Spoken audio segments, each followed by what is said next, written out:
Bueno, ¿cómo están? Buenas tardes. Como Fabián bien me introduce, todo formal, todo cuidadoso, ¿no? El profesor Juan Carlos, etcétera, etcétera, ¿no? Carlos, gracias de nuevo por la invitación, a Fabián también, a los estudiantes con los que he compartido el inicio de sus aventuras, ¿no? Y sus trancazos. Me da mucho gusto verlos, a las personas que no conozco, y también me da gusto que estén acá. El ejercicio que quiero compartirles hoy es muy lineal en cierta forma, y pues voy a tomarme el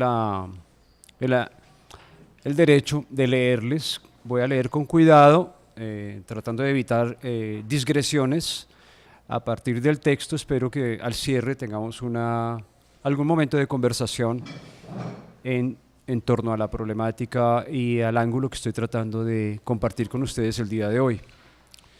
Entonces voy a proceder, y el nombre de la conversación que traigo hoy es quizás un poco extraño. Ahorita la señorita Verónica me estaba entrevistando y me decía, y bueno, ¿y eso qué es cada cosa, no es cierto?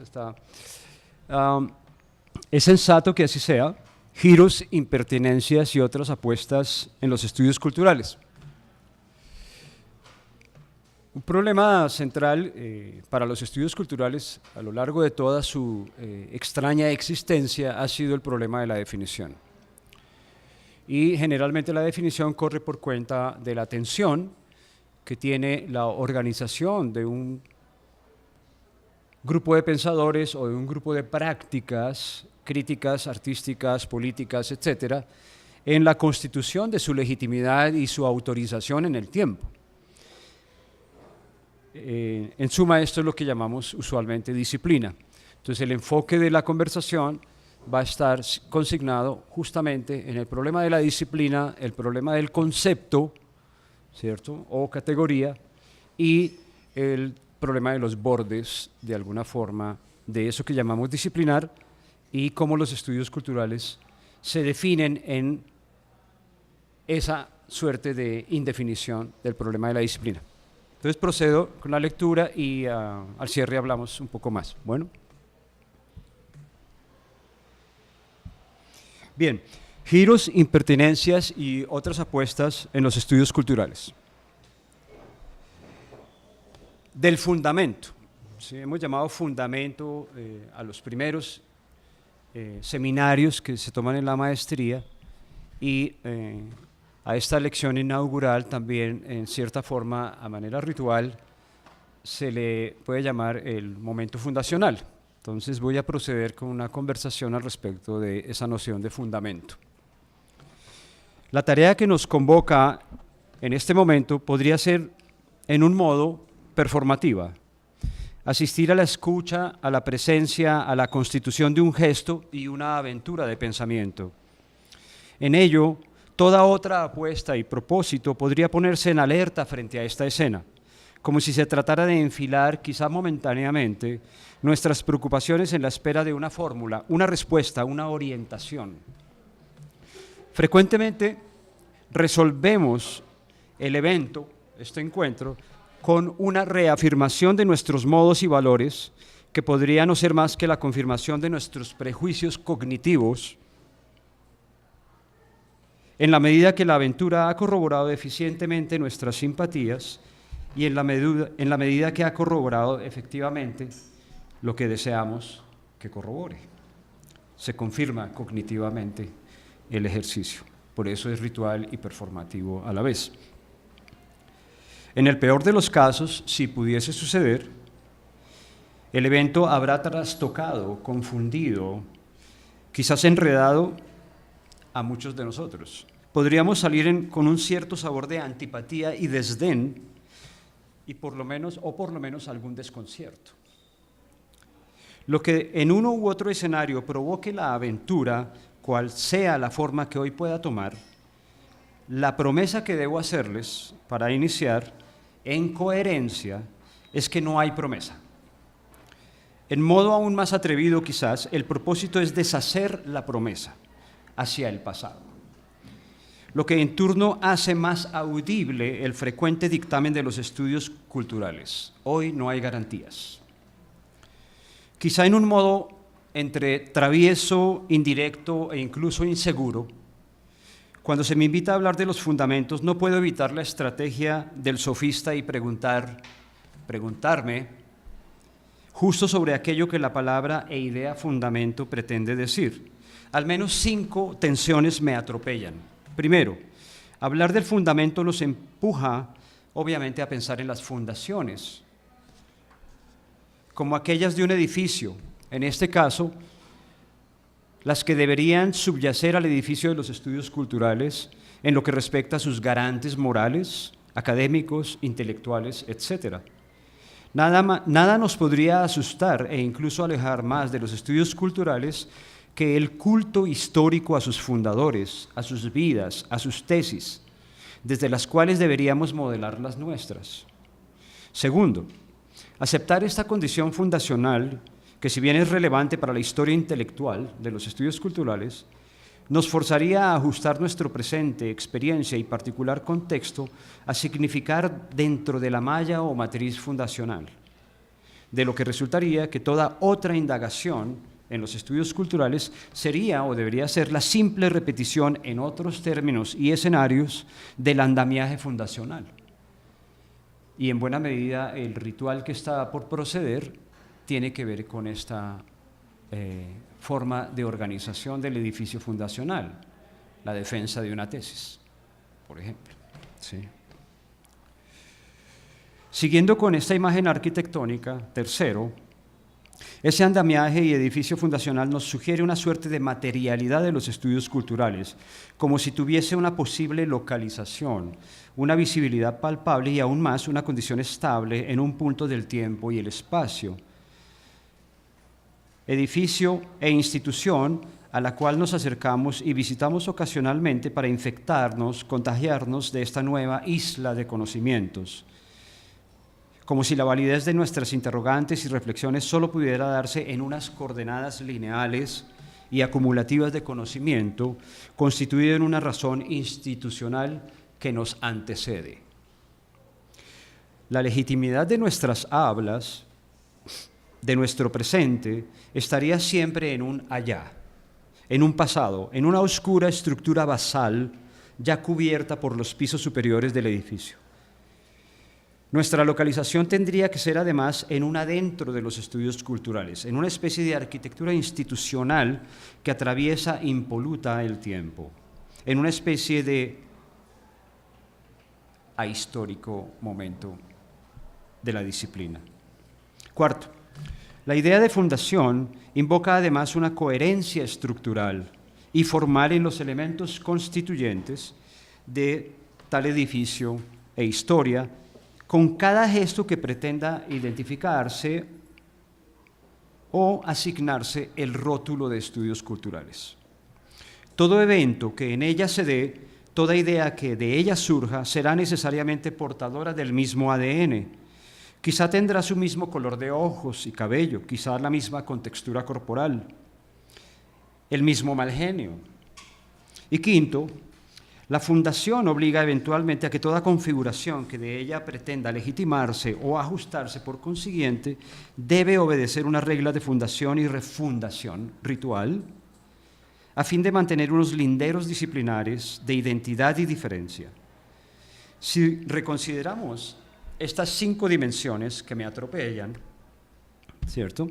Y sustituimos estudios culturales por, no sé, digamos, historia, antropología, lo que queramos, y si quizá reducimos o cancelamos el tono ligeramente irónico, nos encontramos con la simple descripción de un campo disciplinar, en el cual se reverencia y respetan y siguen las directrices de sus fundadores, se aplican rigurosamente sus tesis y métodos, se identifica claramente el lugar en el que se sitúa cada tesis y postulado dentro de un ensamblaje de ideas y complejos conceptuales capaces de sobrellevar la erosiva acción del tiempo. De grado que cada conocimiento participa de un incremento modular, como una pared de ladrillos, todos iguales y contribuyendo lentamente al levantamiento del borde disciplinar. Es decir, manteniendo sus bases, cimientos para la posteridad, se reinstaura una vez más la condición fundacional. Además, se establecerían claras reglas o protocolos de aplicación para mantener la huella primera como el marcador y el ADN que permitirá identificar la adscripción disciplinar. Y finalmente, casi en la forma de un acto político, la refundación reestablecería los bordes disciplinares y metodológicos como quien iza la bandera en un pretendido nuevo territorio de conocimiento y funda un edificio que trascenderá la historia y cuya sombra será iluminada cada mañana en el paso periódico de la razón. Nada más tranquilizador que un paisaje como este para el desarrollo o maduración de una disciplina, de una ciencia, para la producción garantizada de su legitimidad. Las dimensiones aquí delineadas de forma ligera, antes que exponer lo que hacen las disciplinas y pretendidamente no hacen los estudios culturales, consignan la paradójica condición en la que estos se desenvuelven.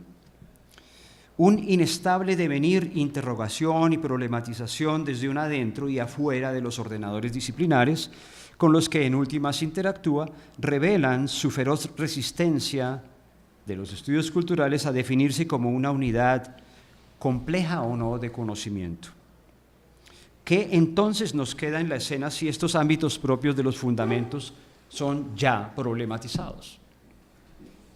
¿Acaso un paisaje intencionalmente extraño, no familiar, es el que esperamos surja en esta deriva?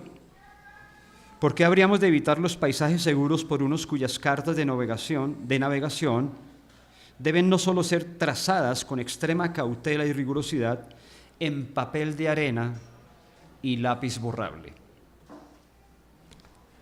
sino especialmente ante esa nula expectativa de convertir estas cartas de navegación en títulos de propiedad de nuevos territorios de conquista? No hay esa garantía. En terrenos para la construcción de edificios, en temarios conceptuales y protocolarios para la posteridad. Si seguimos con esta analogía, podríamos advertir que aunque un hacer crítico y político transpira en los estudios culturales, antes que habitar edificios teóricos con articulaciones internas bien definidas, con rutas de acceso bien señaladas, los estudios culturales, son como salir a acampar en tienda de campaña, a veces improvisando con los elementos a la mano, a veces llevando por un rato con nosotros algunas de nuestras rutinas académicas o intelectuales, ¿no? Del pregrado, por ejemplo. A veces llevando por un rato con nosotros algunas herramientas que tenemos que usar de manera a veces improvisada para resolver cosas que se nos aparecen en el presente. Tenemos que enfrentar historias breves, las coyunturas, por ejemplo, el clima, el cambio del clima, las luchas que se van desgastando como jeans viejos. Hay un momento en que quizá ya no queremos abandonarlas y queremos quedarnos en ese orden que puede ser dogmático o puede ser un edificio confortable con garantías. Sin embargo, cuando menos nos damos cuenta, ya hemos tomado otra ruta, otro camino, otro sendero. ¿Sí? La larga tradición de conocimiento de Occidente se inclina con demasiada frecuencia a las preguntas sobre la significación, a su descubrimiento, en una suerte de reminiscencia y búsqueda por lo que se aloja en una esencia perdida. Esto es el proyecto de revelar un algo olvidado y nos remite a las fundaciones y a los orígenes. Señalo esto como una de las tesis fundamentales de la constitución de la noción de disciplina en el contexto de la academia y de la investigación filosófica. En efecto, la vieja pregunta filosófica por el qué del mundo, a mi parecer cartesiana y positivista, se ha ido transformando en preguntas por el cómo, en el modo de las ciencias. Y de allí en preguntas ya poskantianas por las condiciones y razones que hacen posible un fenómeno, o incluso que no lo hacen posible, ¿sí? La utopía.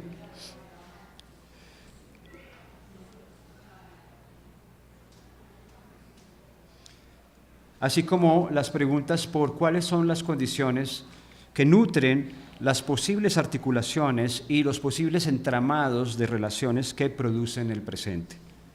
Para las primeras, la condición disciplinar es no solo fundamental, sino funcionalmente necesaria.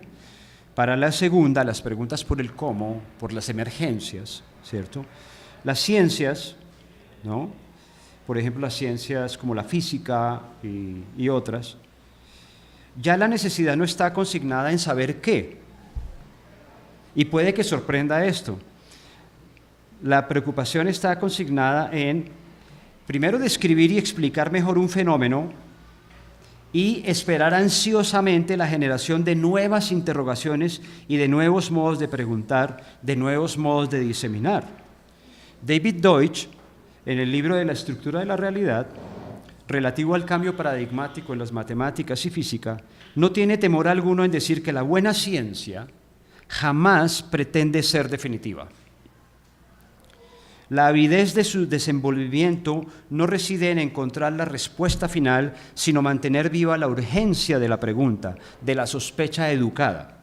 Después de todo, si hubiera respuestas definitivas, métodos puros y continentes disciplinares acabados, no estaríamos abriendo esta conversación y menos aún tendríamos en la escena intelectual y política tantas alternativas y formas contemporáneas de deslocalización disciplinar.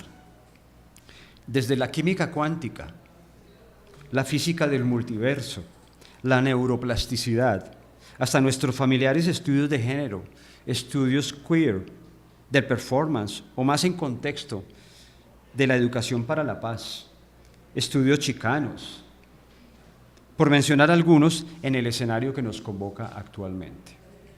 Es claro que la escena intelectual contemporánea es una de luchas entre tradiciones académicas e institucionales, frente a las preguntas que desde el presente y la expectativa futura sospechan el fracaso o por lo menos decaimiento de las disciplinas para entender y especialmente para atender las interminables urgencias del devenir actual. Los estudios culturales no emergen como un gesto de fundación de un edificio más, sino como crítica a la agenda que pretende sostener un mismo entramado conceptual en un mundo que se nos escabulle permanentemente. Es un modo de escucha a las preguntas que emergen en la coyuntura que nos habita y por ello es un modo de interrogación crítica a las formas como pensamos, explicamos e interrogamos. Toma la forma de un llamado de atención a las dinámicas de reproducción, no de conocimientos pertinentes, sino de los mecanismos y dispositivos que, a pesar de nuestras obligaciones con el presente, persisten en cerrar filas contra las apuestas de la creatividad, a la aventura y proposición de otros modos de ver, de pensar, de saborear el mundo aquí y ahora.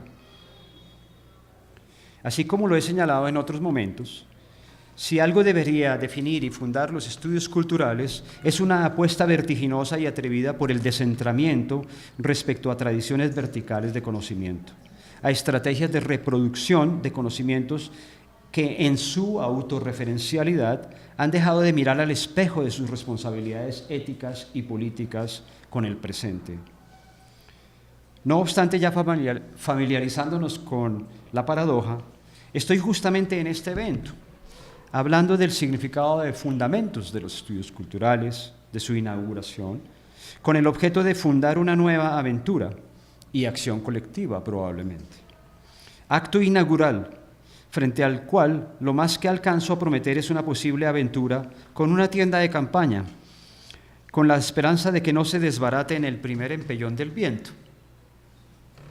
Un oyente desprevenido de esta conversación podría preguntarse sin mucho esfuerzo, y entonces, ¿tienen o no una historia, unas tesis, unos protocolos metodológicos, unos modos institucionales de reproducción, unas formas de diferenciación de otras disciplinas, unas estrategias de diseminación? Sí y no.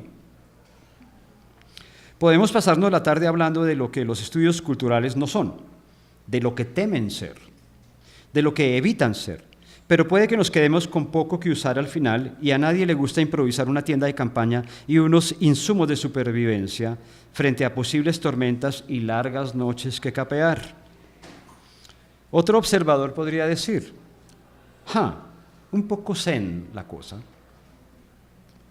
Sí y no, de nuevo. Un fundamento es un paisaje seguro, un mapa ya recorrido, una estructura que me sostiene. Dice, y valga la intencional redundancia, me estructura. No solamente me sostiene, pero también me estructura. Así las cosas, estamos inaugurando Caracas en medio de Caracas. Estoy viendo a ver si interpelé a alguien. Ya voy a aclarar. Estamos inaugurando Caracas en medio de Caracas. Como nos cuenta Lelutier en el adelantado don Rodrigo Díaz de Carreras. ¿Alguno lo reconoce? Les Luthier es un grupo argentino que improvisa con instrumentos y hace permanentemente unos guiones muy divertidos al respecto de lo que somos. Un modo, Les Luthier hace estudios culturales en un modo, ¿no?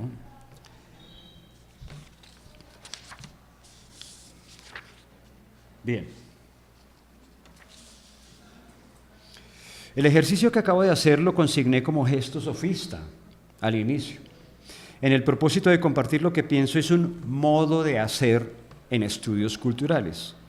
Quizás me he salido del libreto y esto es justo lo que nos convoca, esta forma de interrogación a la noción de fundamento. Inesperada quizá, me sirve de pretexto para caminar con ustedes en este inicio.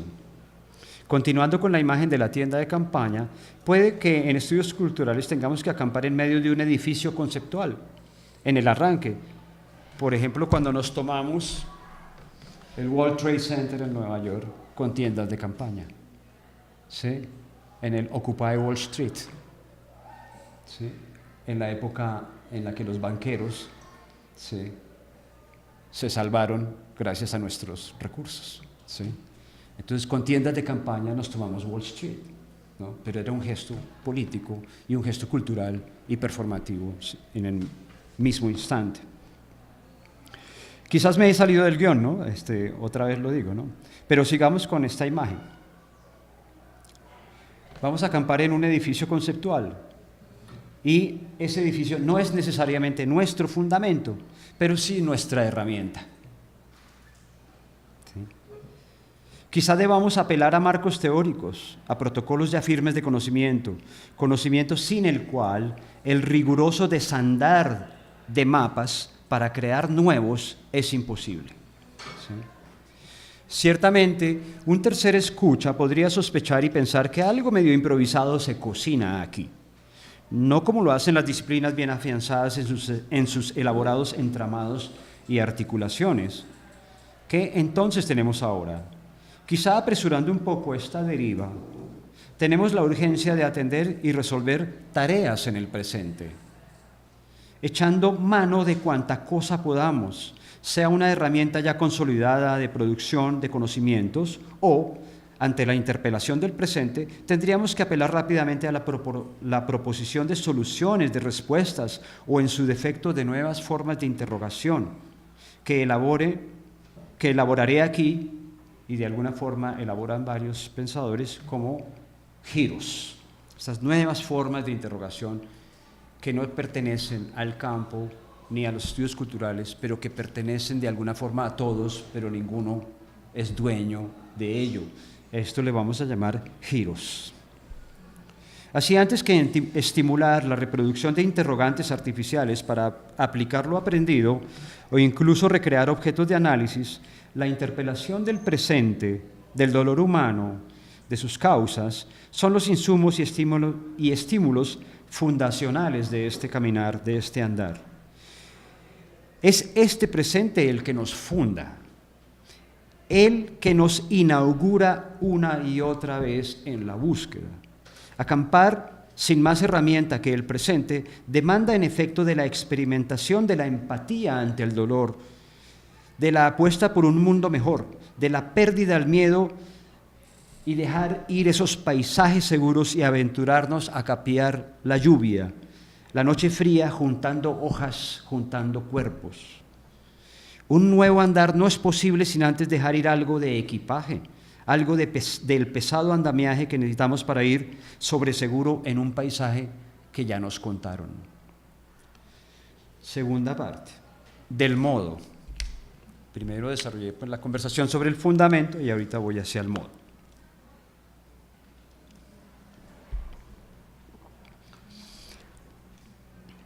Hasta aquí, este ejercicio ha solicitado de ustedes considerar de forma negativa o por contraste los posibles linderos que definirían a los estudios culturales. La imagen general nos conduce a una suerte de tensión disciplinar generalmente asociada a una orientación vertical en la historia de los procederes que las ciencias y disciplinas han trazado en sus tradiciones, a las que estudios culturales, no obstante, atiende con rigor, pero siempre con sospecha. En justicia con las variadas tradiciones de conocimiento en Occidente, estas, en sus maduraciones internas, han debido postular tensiones muy similares a las que los nuevos paradigmas de conocimiento postulan frente a ellas. La escena ahora no es vertical respecto de las tradiciones mismas, sino transversal. Esto es, los paradigmas de conocimiento han definido también sus linderos a partir de sus objetos de estudio, a partir de sus formas de abordaje, y en ello han inaugurado estancos de saber cuya apropiación y firma pretende definirles. Aunque los linderos parecen ser insalvables, la realidad y el presente fluyen entre ellos.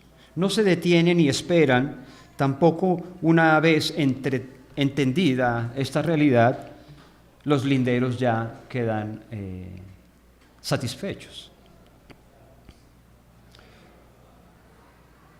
Un conjunto no breve de pensadores, tanto como de fenómenos, ponen el acento ya no en los objetos estables, fijos como la identidad, la nación, la comunidad, sino en sus dinámicas complejas y fluidas.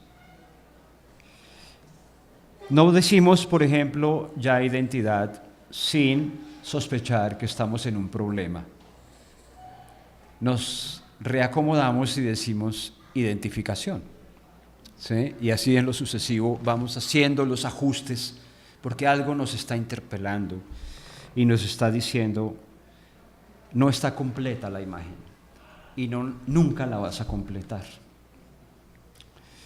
El paradigma newtoniano y cartesiano, herederos de Platón en este tenor, al dar cuenta del qué y sus mecánicas precisas, depende de una mirada contemplativa, de un sujeto propietario, una mirada que corrobora la realidad en su matriz de contemplación.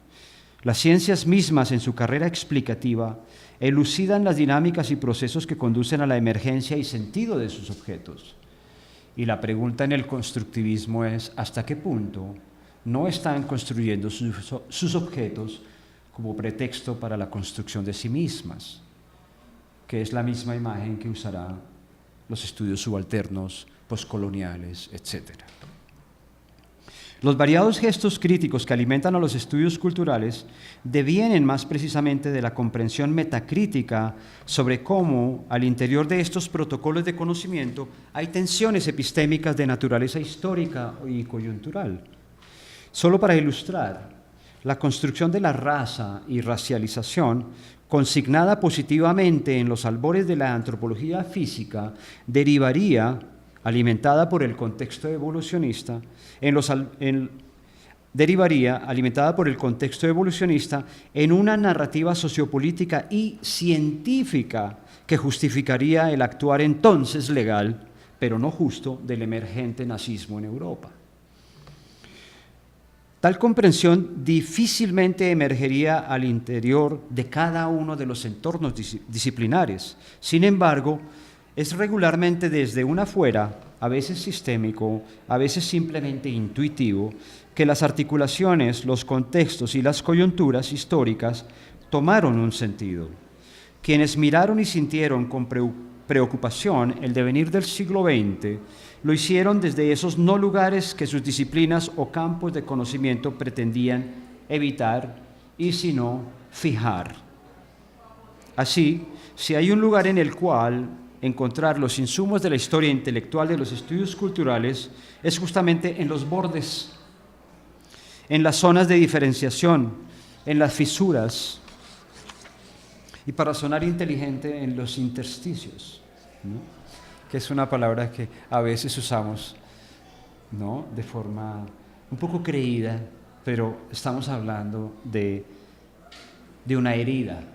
Un intersticio es una herida también, ¿no? ¿Por qué este particular enfoque en estas regiones, en estos bordes, en estas fronteras, en estas fisuras? Algunas veces se sostiene que los estudios culturales dan especial énfasis a las articulaciones sistémicas, que en variados niveles y escalas observamos la complejidad de la realidad. Esto demanda de no solo habitar los bordes disciplinares, sino además de interrogar los efectos de diferenciación de métodos, de protocolos, de modos de investigación, y ver cómo tiene estos eventualmente la capacidad de construir artificialmente sus objetos y crear los efectos de análisis. Este gesto, a veces llamado transversalidad, otras veces llamado interdisciplinaridad, es atribuido con frecuencia a los estudios culturales, pero no son los estudios culturales los únicos que lo hacen. Cabe advertir no solo que no es un gesto exclusivo del campo, sino que es una actitud de sospecha y deliberación rigurosa sobre cómo estos modos de interacción y articulación fluyen debajo de las matrices de conocimiento, cuya genealogía no puede ser trazada en términos de la historia por la simple razón de que es un gesto que define la misma condición humana, una curiosidad por las relaciones causales, por las emergencias, por las extrañezas, por las condiciones no esperadas, una suerte de ciencia del presente, como un niño curioso atrapando insectos, una experimentación del mundo, un modo sensible de aceptar la interpelación afectiva de la experiencia, cuya respuesta no es siempre una respuesta, sino una organización de un modo de interrogación crítica y creativa. Y aquí recuerdo un poco a Capra, ¿no?, cuando habla de los sistemas vivos, en un reciente trabajo que hizo sobre la pertinencia de repensar a la vida como sistema y en términos de la complejidad y trama. Y él hablaba un poco en este texto, que es maravilloso, sobre la curiosidad humana y la curiosidad en general como un modo de interrogación creativa y altamente productiva que ayudaba a organizar el mundo y a la vez ayudaba a interpelarlo y transformarlo. Pensemos en la amplia, por ejemplo, incidencia de la teoría crítica de la Escuela de Frankfurt, los mismos pensadores alrededor de la primera institucionalización de los estudios culturales en Inglaterra, los trabajos en América Latina que ya debatían sobre la condición marginal de la indianidad, de lo iletrado, de la alta cultura, ¿cierto? Y aunque pueda sonar exótico, las mismas ciencias ambientales en la biología han contribuido en la problematización de las lecturas reduccionistas y mecanicistas alrededor de los procesos vivos, incluida la cultura. La dimensión institucional del conocimiento, centros de investigación, políticas editoriales, universidades, congresos e incluso los estudios culturales ejercen una presión fuerte en el potencial de reproducción de sus prácticas expertas en clave endogámica generalmente. En ese segundo ángulo transversal que brevemente recorrí, una condición de frontera caracteriza mejor a los estudios culturales, de la misma forma como aquellos otros ejercicios intelectuales y críticos que han trascendido los horizontes analíticos y sistémicos de su campo. Hemos llamado a esos momentos de trascendencia del campo de muchas formas. Hacia los 60 se hizo popular la imagen del salto epistémico. Más adelante, cambio paradigmático, revolución científica, etc. Como quiera que sea, lo que en estos se evidencia es una ruptura, a veces parcial, a veces definitiva, de un modo de apropiación y construcción del conocimiento y consecuentemente de la realidad. Por razones de tiempo no voy a elaborar en los pormenores de estas rupturas, aunque sí quiero mencionar algunos aspectos relevantes que ayudan a caracterizar a los estudios culturales. El propósito de estas rupturas ha sido la expansión o división de las disciplinas, resultado de luchas de posicionamiento teórico y metodológico. Bourdieu da cuenta de esto cuando en el Homo Academicus y empieza a trazar una conversación alrededor del campo académico y el campo científico como campos que establecen los linderos a partir de una condición relativamente endogámica de reproducción. Como ustedes saben, toda reproducción endogámica es estéril o tiende a la esterilidad. ¿Sí? De otro lado, la atención a nuevos objetos y contextos empezó a transformar efectivamente esos linderos, empezó a hacerlos porosos. La constante subdivisión de estas disciplinas o de estas ciencias en subespecialidades, un poco ligeramente, ¿no? Antropología física, antropología económica, antropología médica, antropología de las organizaciones, ¿sí? ¿Sí? Antropología de la violencia, etcétera, expresan la tensión expansiva sin perder el cuerpo disciplinar primario. Esto es crucial para esta idea de cambio en el paradigma. La narrativa fundacional funciona como sombrilla que garantiza una cierta legitimidad de las subdivisiones. O sea, una pareja de conejitos que tienen muchos otros conejitos y todos reproducen eventualmente, ¿no?, la habilidad reproductiva de los conejitos. La tendencia de los estudios culturales, ¿sí?, a residir parcialmente en esos bordes, en los bordes de esos campos disciplinares, demanda entonces un fuerte cambio en las formas de atención a los fenómenos, ahora mejor designados como problemáticas, ¿sí?, como tensiones, como coyunturas. Estas pueden coexistir efectivamente con los campos disciplinares y a su vez ser sensibles a las dinámicas que subyacen a la presión disciplinar sobre la constitución de sus objetos de estudio, sus teorías y sus métodos. Nótese el uso posesivo como carta de propiedad, sus objetos, sus teorías y sus métodos. Respecto de este último gesto de coexistencia, los estudios culturales no dejan de dar lugar a la necesidad de una constante reflexión crítica y autocrítica, en tanto trabaja con una compleja gama de accesos epistémicos, cuyas agendas políticas no siempre son visibles. Así, frente al proceso general de indagación multinivel y multiescala de los fenómenos, desde diversos campos, obviamente disciplinares, mantiene una rigurosa evaluación de las implicaciones o efectos de la intervención multidisciplinar, lo que incide, a su vez, en un nivel de autorreflexividad mayor y abre así espacios para la noción que define para muchos a los estudios culturales, y es la apuesta transdisciplinar.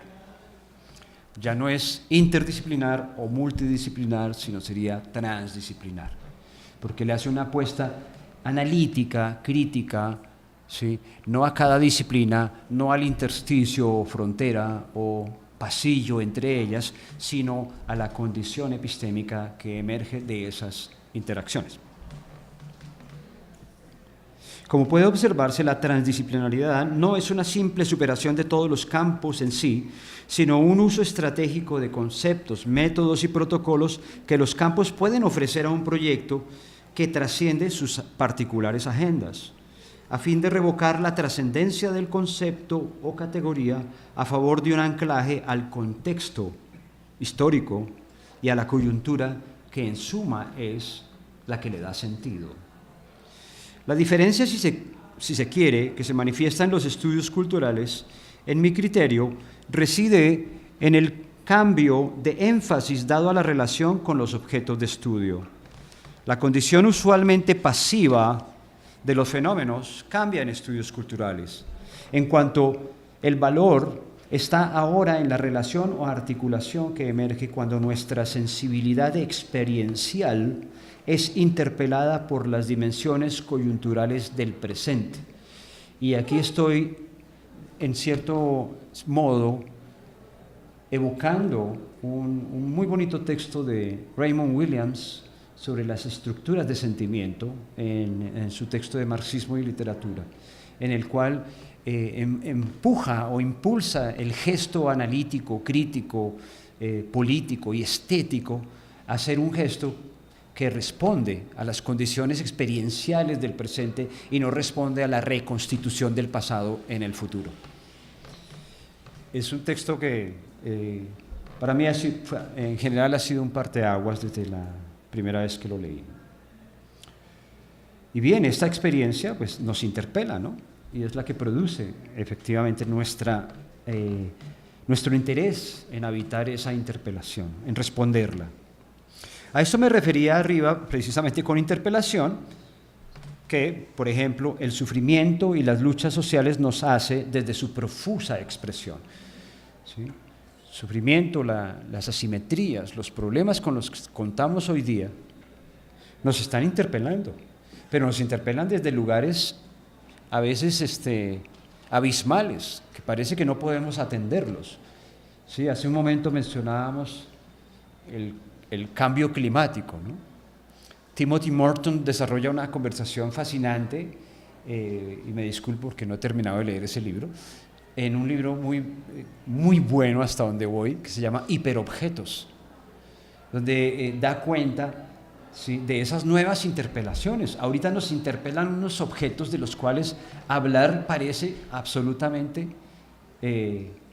mega difícil, ¿no? El cambio climático, ¿no? O sea, ¿qué podemos decir nosotros, sujetos interpelados por ese gran objeto al cual pertenecemos? Porque somos parte de ese objeto, pero ese objeto nos está interpelando. Curiosa autorreflexividad, ¿no? En cierta forma inesperada, pero necesaria. Dos aspectos interdependientes sobresalen a este cambio de énfasis. La relación sujeto-objeto está suspendida, o mejor es trascendida por una condición dialógica que también puede y debe tratar de cancelar las dinámicas de dominio epistémico, lo que a su vez hace un llamado a la reflexividad o localización de nuestras posturas éticas y políticas en ese dispositivo de dominación que nos atraviesa asimétricamente. La segunda dimensión, relativa al cómo abordar una articulación de esta naturaleza, pone en seria consideración los riesgos que la mirada experta tiene en la construcción de sus objetos. La urgencia constitutiva del presente toma la forma de acontecimientos humanos, sociales, ambientales, frente a los cuales nuestra atención crítica es ahora entonces coyuntural. Entonces he venido trayendo poco a poco a la conversación esta imagen de la coyuntura. No hay coyuntura ni análisis de coyuntura, por decirlo así, objetivo. Este siempre es relativo a nuestros compromisos con el presente, a su tono, y su tono es inevitablemente ético y político en el sentido de evidenciar y, si es necesario, cuestionar las fuerzas morales y fuerzas de acción transformadora que están en juego. Al indagar, por ejemplo, las relaciones de fuerza, dependiendo de la escala del fenómeno, la posición no solo nuestra frente al mismo, sino del campo crítico en el que estamos inmersos, debe ser identificada como un aspecto también estructurante del análisis.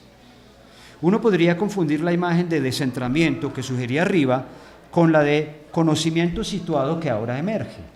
Primero estoy diciendo que nos descentramos y después que tenemos que tener un conocimiento situado, ¿sí?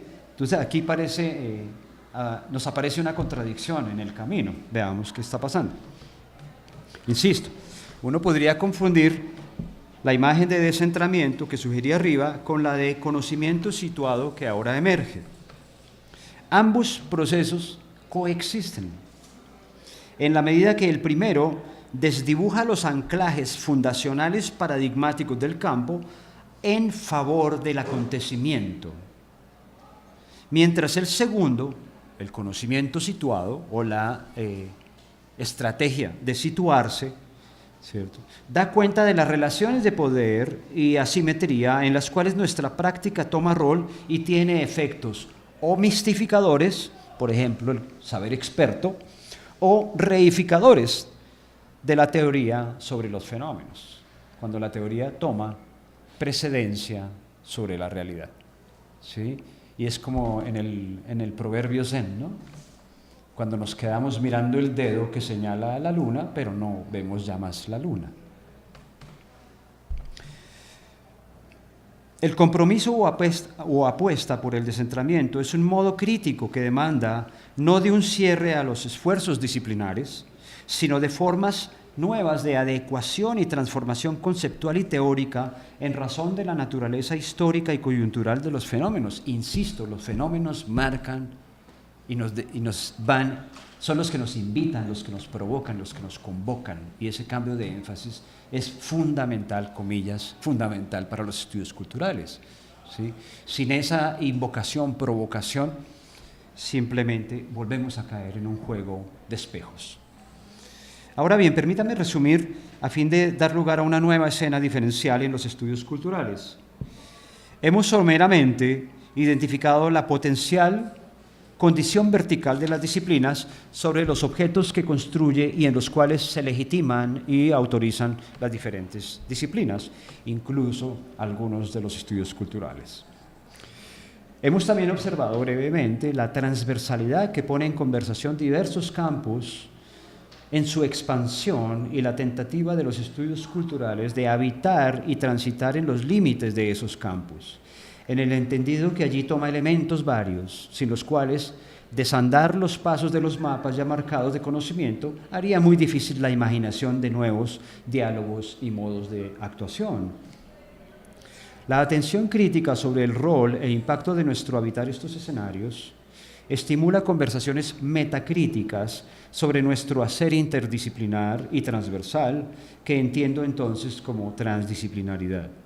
Dos aspectos toman especial relevancia como resultado de este cambio de énfasis: la reflexividad y la atención especial a las formaciones culturales y sociales y, sobre todo, a las coyunturas. Antes de proseguir, debo hacer la advertencia sobre la naturaleza amplia y genérica de esta parte de la reflexión. Hay efectivamente muchos campos disciplinares, organizaciones y proyectos sociales que de facto ya están haciendo estudios culturales. ¿Por qué? Porque activan y dan preeminencia al carácter coyuntural que los provoca, que los invoca, que están viviendo unas dimensiones coyunturales y desde ahí están pensando su presente. Ciertamente no transpiran un marco disciplinar, ¿sí? Una organización de mujeres, por ejemplo, en una lucha específica, ¿no? Y sin embargo, ya están activando, ¿sí?, varias de las instancias que, pienso yo, ayudan a definir o ayudan a localizar, más que definir, a ese campo de los estudios culturales. Detrás de la gran tradición occidental de conocimiento ha existido siempre un conjunto de pensadores y prácticas otras, unas veces corriendo en paralelo o en conflicto, otras veces invisibilizadas por el velo institucional de la historia, ¿sí?, Giordano Bruno, ¿no?, etcétera. Estudios culturales presta especial consideración a estos mundos. El rol de la teoría crítica, otra vez el arte afuera de las élites, la educación terciaria, los medios de comunicación y productos de comunicación alternativos, por ejemplo, televisión alternativa, educación a distancia, todos estos temas, ¿sí?, habitan fronteras disciplinares, no son exactamente disciplinares, están habitando esas regiones, ¿no? Hacen llamados, pero también tienen que producir ellas sus propias genealogías para su propio viaje. Estos escenarios, a mi parecer, son gestos inaugurales y, si se quiere, fundacionales de los estudios culturales. No solo se da cuenta de las condiciones coyunturales del presente, en términos de lo que sobresale como acontecimiento, sino también se nutre de aquellas dimensiones consideradas irrelevantes e incluso insignificantes a las mallas de comprensión de los fenómenos. Aquello ordinario e insignificante resulta significativo, en tanto es alimento oculto, estructura no visible y es en consecuencia fuerza afectiva y productiva. Al cambiar de énfasis en los objetos por sus articulaciones profusas y emergentes, debe entonces dar cuenta en nuevas escalas y niveles de interacciones que solemos pasar inadvertido, pero cuyo valor político y afectivo es profundo. Por ejemplo, la cotidianidad entendida a veces como una práctica menor es frecuentemente desatendida en su potencial afectivo, estético y político.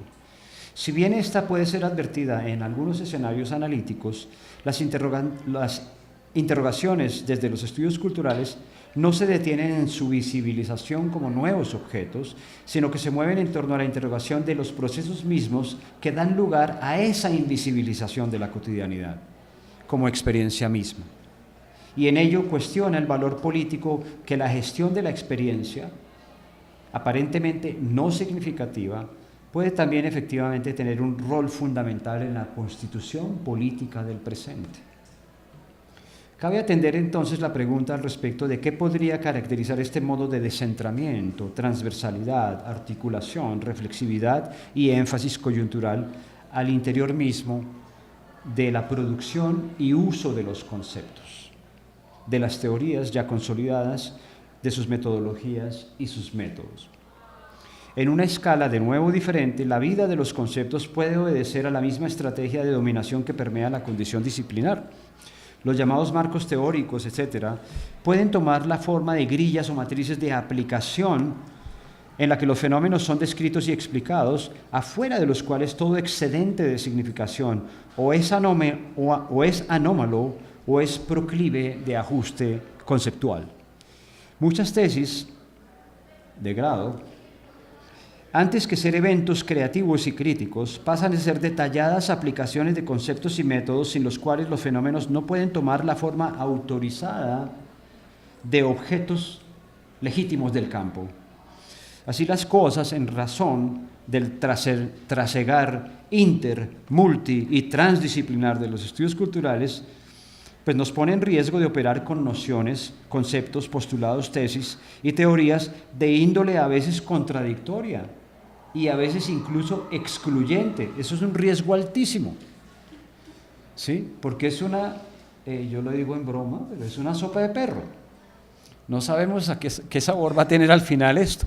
Entonces hay mucho riesgo acá. De ahí que la demanda de rigurosidad en la atención, en el reconocimiento de la dimensión interdisciplinar, el reconocimiento de la diferenciación del protocolo disciplinar de cada uno de estos ángulos es fundamental, si no nos podemos perder, porque no es lo mismo hablar de biopolítica, ¿sí?, con Antonio Negri y biopolítica con José Obdulio Gaviria, que la usa la expresión. Él usa a Foucault, ¿sí? Entonces ¿estamos siendo interdisciplinares ahí o estamos creando una dimensión antagónica en la cual solo uno de los términos es aceptable? Por eso esa residencia en la paradoja de los estudios culturales es tan delicada, pero es tan importante simultáneamente. Disculpen por esos desvíos.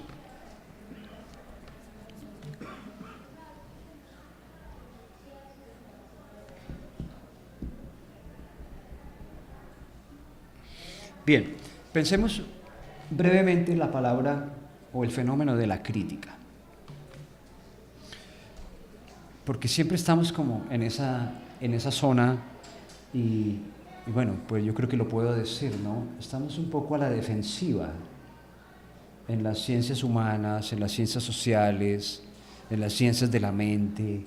Estamos también, aquellos que están bordeando sus propias fronteras, están empujándolas, tratando de quizás dialogar con estudios culturales o con cualquier otra cosa por ahí alternativa, pues estamos en un escenario muy defensivo nosotros en las ciencias humanas, estamos a la defensiva, tratando de siempre explicar por qué es que tenemos que ser críticos. Entonces pensemos brevemente esta noción de la crítica. Cada vez con más frecuencia es menester explicar por qué el pensamiento crítico en la acción es pertinente. Estos cuestionamientos a la actitud crítica son síntomas de las dinámicas del conflicto y luchas actuales en todos los escenarios. La pertinencia de la crítica en tanto modo y actitud frente al presente no significa que ésta deba ser la que nos define y nos anticipe frente al mundo, sino que las condiciones sociales en general, incluso en la apatía más profunda, nos apunta en mejores direcciones. Algunas personas dicen, hay esperanza después de todo cuando la crítica persiste. Hay algunos pensadores que no están tan optimistas ya hoy día respecto de la crítica. La necesidad crítica en la acción es efecto directo de condiciones políticas, sociales y ambientales o en cualquier otra cantidad de condiciones en las cuales las coyunturas mismas nos están definiendo. Somos hijos de una coyuntura que nos invoca o nos provoca o nos hace el llamado a la crítica. No necesita uno ser estudioso cultural para ser crítico del presente. Se es crítico en la misma tensión del día a día, en la constante negociación de nuestras expectativas y falsas entradas a la generación de alternativas. Tampoco es que debamos estar en una alerta y sospecha continua por el solo gusto escéptico y sofista de hacerlo. Insisto, el contexto actual incide directamente en nuestra condición afectiva y estética, en nuestros cuerpos, en nuestras expectativas. Los operadores lógicos de la crítica no son ni deben ser reduccionistas o bipolares. Antes bien deben ser multivariados, multivalentes en la proposición de nuevos modos de interrogación, de nuevas imaginaciones. En reciente charla para un evento sobre lo utópico, hice un ejercicio en este sentido. Me interrogué sobre el lugar y el límite de la crítica misma. Allí exploré la pregunta al respecto de las condiciones de posibilidad y realidad de un pensar y un hacer político que desborde el crisol epistémico contemporáneo, crisol que aloja en su propio devenir hegemónico las reglas de su producción, así como las contradicciones inherentes a las dinámicas de recomposición de su dominio sobre lo que pensamos y cómo pensamos. Recorrí para tal efecto la pregunta sobre la potencial emergencia de modos de pensamiento y acción que irrumpan, agoten y desplacen su propia constitución en el momento de producción. Si bien son variadas las escenas que motivan esta preocupación en el espectro contemporáneo, la interrogación sobre la naturaleza actual y posible de la imaginación y la crítica y su obligada correspondencia con las resistencias y prácticas contemporáneas obligan a revisar la noción de nuevo, en cuanto es el desafío de la crítica y la imaginación redefinir la lucha, redefinir las luchas sociales. El problema de la crítica pone en evidencia cómo en su accionar reactivo, porque la crítica es siempre reactiva, no como lo es la imaginación, busca una suerte de afuera de su actual estado de cosas. Y es una contradicción que Adorno señala en el contexto de la crítica. Y además, en la tentación secundaria, o sea, primero es reactiva y el efecto secundario de esa dimensión reactiva es la posible generación o la posible construcción de lo nuevo.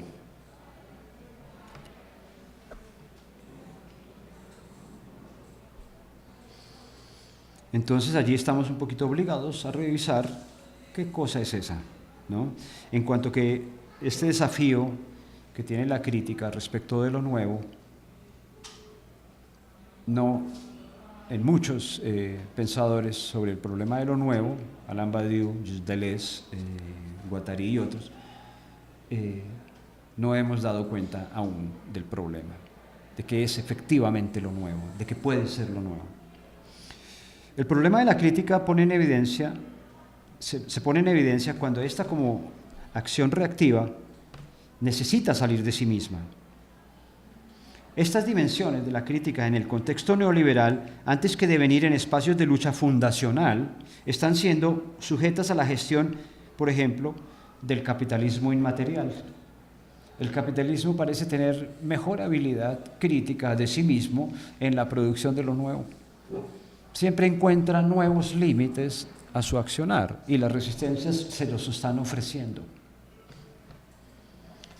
Sabemos bien que estas crisis y contradicciones, antes que revelar un estado anómalo del sistema capitalista, definen su lógica y sus estrategias de recomposición y estructuración. La tensión, o mejor decir, motivación hacia la producción de lo nuevo, Lo alternativo, no obstante, también obedece a la lógica de valoración del mercado y sirve al propósito de estimular la generación no de salidas al modelo actual, sino de soluciones parciales, paliativos estéticos y afectivos a las crisis que el modelo necesariamente produce una y otra vez. Lo nuevo está invariablemente atiborrado de las condiciones que pretende abandonar.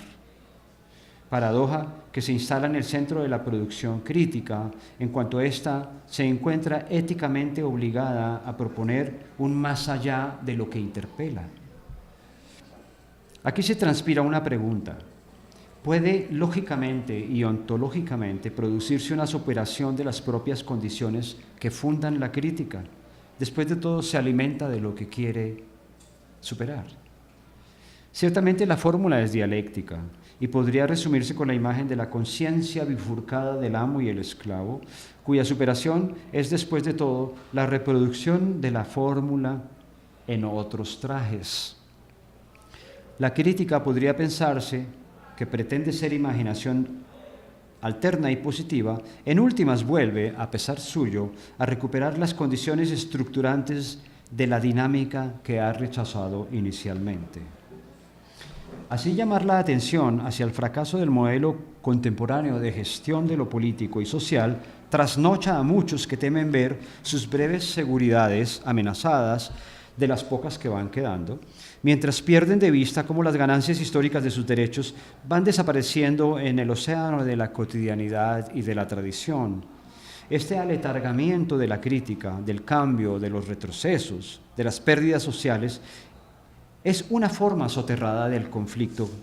Mientras miramos los televisores angustiados frente a acontecimientos, o mejor, espectáculos propios de Hollywood, preguntando incautamente, ¿cuál es el próximo shock que nos haga sentir bien por no estar en la noticia? Los estudios culturales deben interrogar los mecanismos que posibilitan tales procesos soterrados, no solo en medios, en espacios públicos y privados, sino además en nuestras configuraciones conceptuales, teóricas y metodológicas. Algunos llaman a este gesto de mirar como miramos, entender como entendemos, incluso criticar como criticamos, metacrítica, y siguiendo con nuestra inquietud transdisciplinar, es coherente que así sea. Al acercar la lupa un poco en este ejercicio de apertura, quizás he evitado mucho la referencia a autores o guías conceptuales que sitúen intelectualmente esta intervención. No es accidental que lo haga de esta manera. La legitimidad y autoridad del hacer y el habla debe operar en la escena de interpelación y conversación más que en la de corroboración de credenciales. La propiedad de los conceptos, de las categorías, de las taxonomías, reside generalmente en su capacidad de dar cuenta de fenómenos y contextos varios sin perder su condición primaria. Esta propiedad toma la forma de trascendencia del concepto sobre las dinámicas cambiantes de lo social y hace que operen como entidades intocables. Una consecuencia de este proceso es la extraña percepción de los conceptos como entidades separadas de los contextos históricos de formación y aplicación.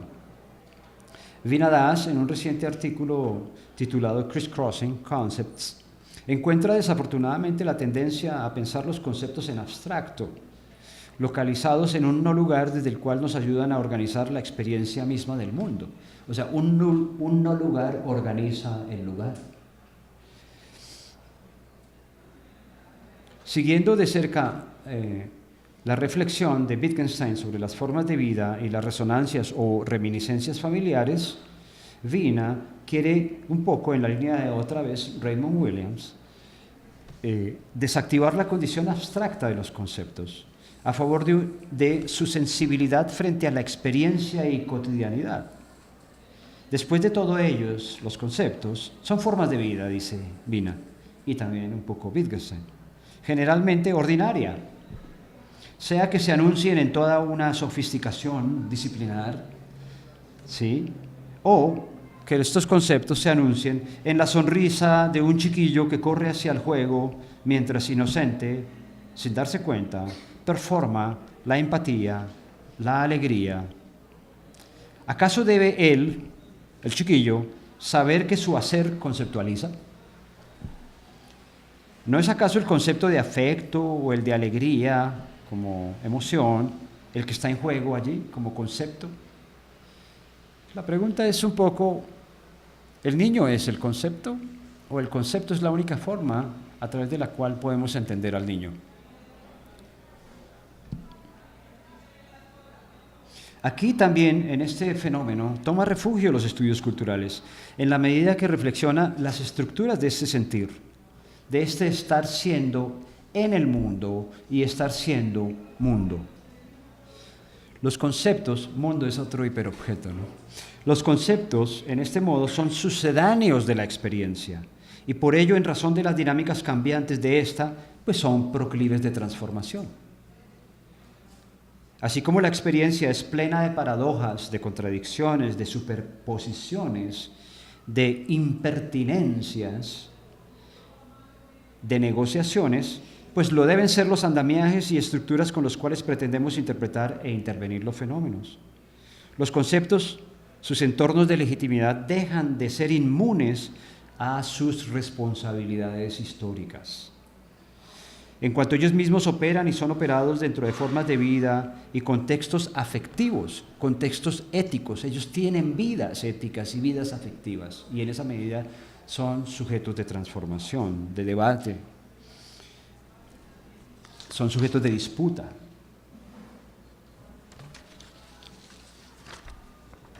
Ya pronto.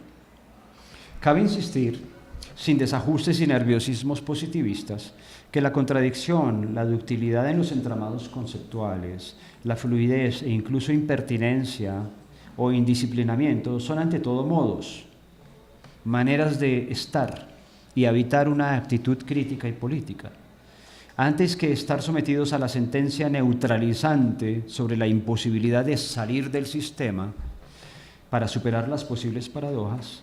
Se pretende interceptar estos entramados y llevarlos a sus bordes, desandar sus mapas, vuelvo y repito, con rigurosidad. Es justo lo que nos trae a este momento fundacional. Con las mismas claves del sistema, del edificio, se pretende llevarlo a imaginar sus bordes, o mejor decir, sus límites.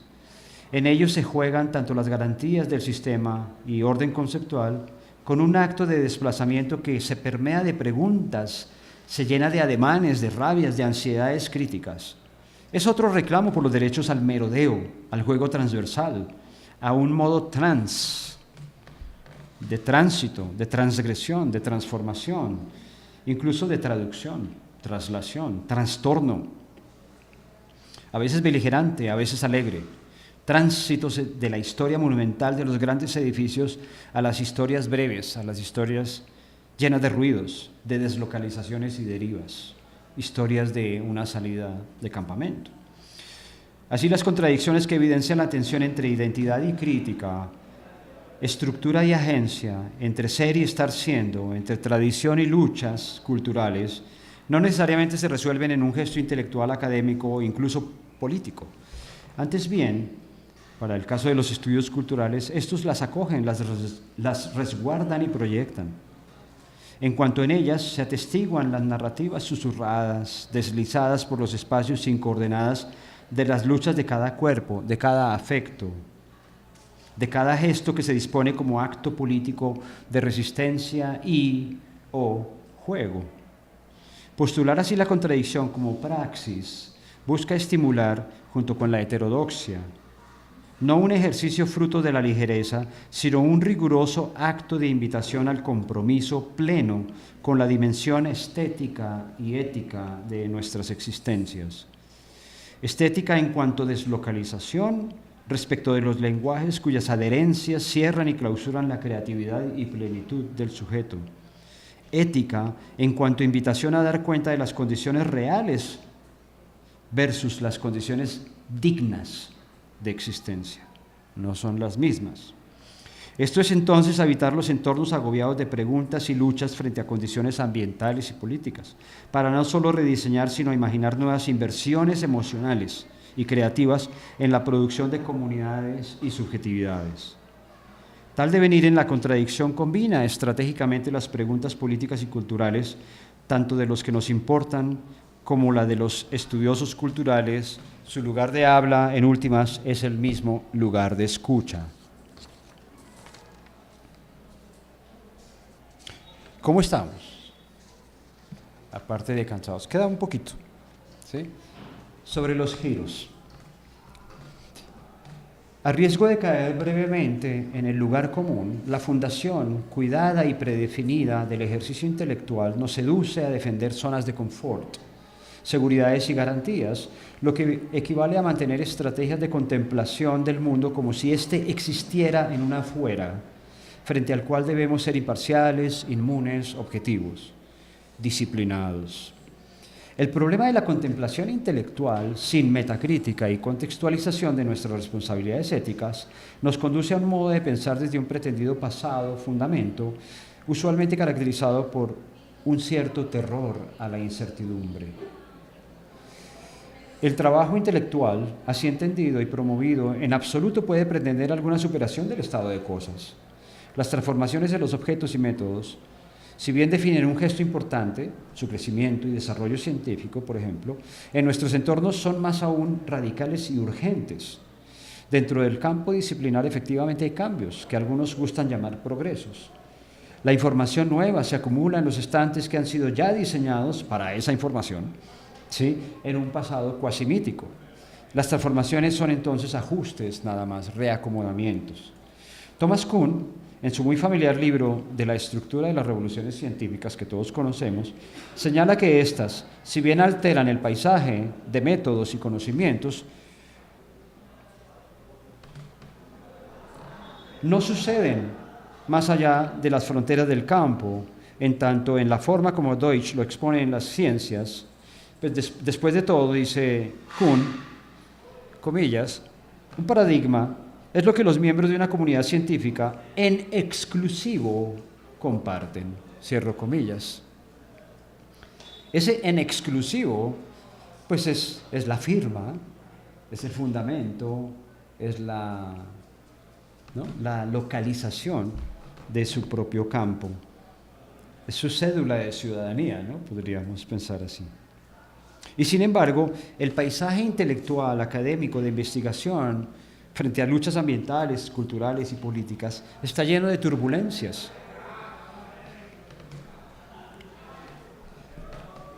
Estas pueden pasar y suelen pasar desapercibidas, debido a que no pueden ser reducidas a objetos nucleicos o específicos de cada uno de esos campos, ¿sí? Y el único cambio que va a suceder al interior de cada una de esas disciplinas es la inserción de esos nuevos objetos a sus propias matrices. Insisto en esto constantemente porque es como un poco el núcleo y lo que estructura en buena medida la crítica de este evento. En tal grado, la emergencia de los estudios culturales no es un cambio paradigmático en la estructura de conocimiento, porque sus variaciones y dinámicas están constituidas en la experiencia, en la turbulencia. Su emergencia deviene de las interpelaciones que el contexto y las coyunturas le están haciendo. Y en ello, antes de superar un entramado de tesis centrales y fundacionales, estimula un modo continuo de estar en el presente. Los cambios en los estudios de lo cultural suelen trascender los cotos disciplinares en los que existen.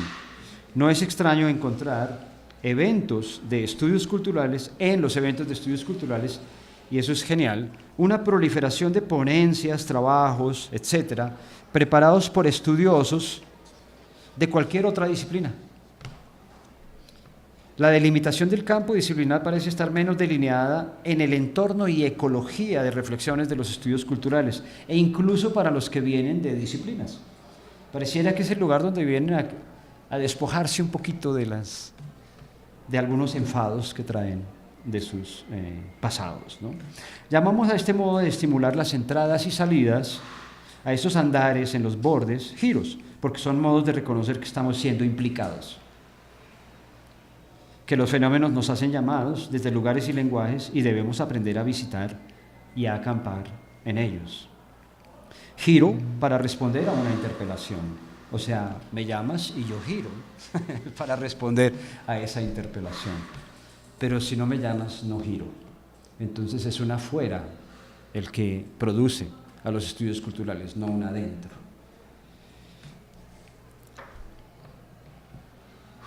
El que atiende un llamado gira, se compromete con él, quizá brevemente, quizá toda una vida. El gesto del giro no es una propiedad de nadie, y mejor si nadie pretende reclamo o intento de poner cimiento en él. A diferencia del proyecto de acumulación cada vez más compleja de datos, de realidades, lo que se juega en el giro es la experimentación de modos de ver, de escuchar, de ser afectivamente sujeto de interpelación. Los variados giros, como el lingüístico, interpretativo, semiótico, reflexivo, postcolonial, espacial, corporal, material, pictórico, queer, subjetivo, biopolítico, performativo, afectivo, o sea, es una giradera la cosa, ¿no? Está una tienda con muchos productos en este momento, ¿sí? Todos estos giros, aunque hay algunos campos disciplinares que pretenden ser dueños de estos giros, pues trascienden a los campos, son ellos mismos transdisciplinares, porque los objetos, la realidad es transdisciplinar.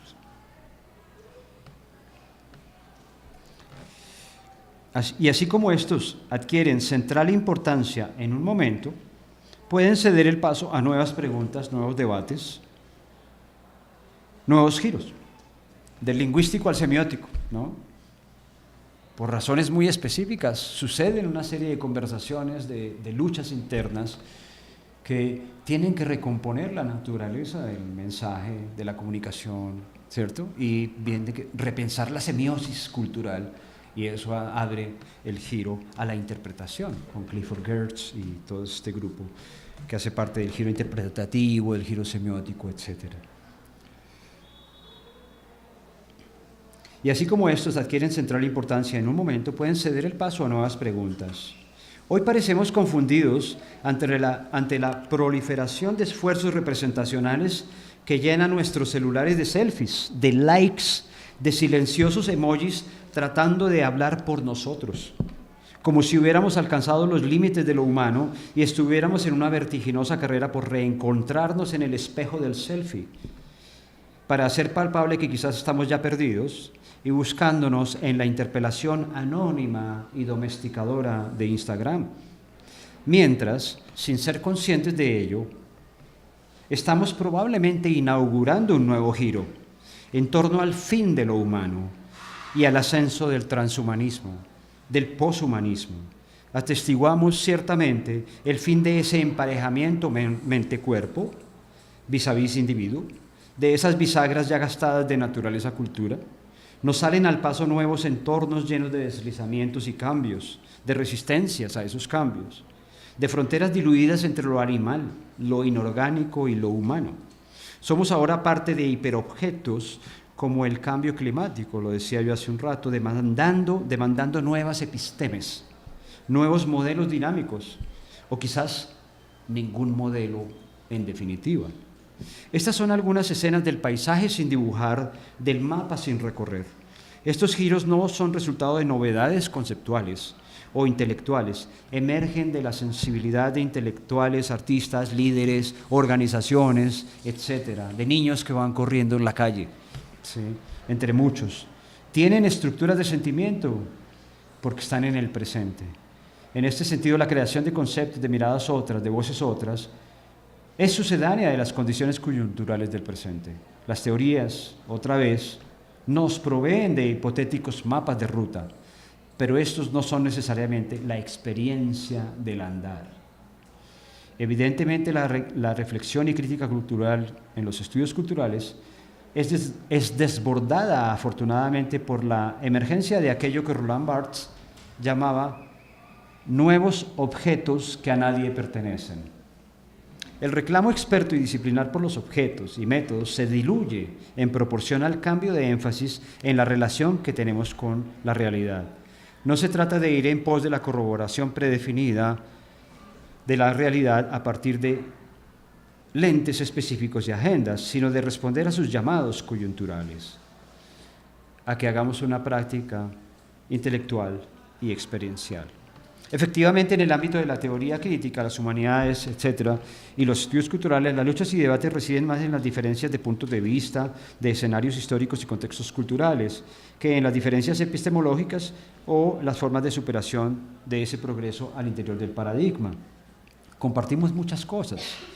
Hunt, en 2014, señala que han sido justo los estudios culturales quienes pusieron en grave sospecha y rechazo la subordinación del trabajo intelectual crítico a la reproducción de esquemas, tesis y, consecuentemente, sistemas de valores. El cambio de énfasis mencionado ha implicado entonces un cambio de las propiedades mismas del conocimiento, en tanto son condiciones culturales, tensiones éticas y estéticas las que desde el presente están marcando el ritmo. Bachmann-Medic, Doris Bachmann, refiere a esta habilidad en el cambio de énfasis como una suerte de plasticidad de los estudios culturales, a partir de la cual estos se desalinean o emergen sin apelar a una condición propietaria o de identidad. Esto es, no se definen como propiedad de pertenecientes a, antes bien, su trasegar, trans, es a su manera una estrategia de impertinencia. Ahora en su doble acepción. Toda impertinencia es a su vez una pertinencia a otro paisaje sin coordenadas, a otra apuesta política y crítica. Después de todo, no se es impertinente donde se es familiar, o bienvenido en tal grado que se llegue a la invisibilidad.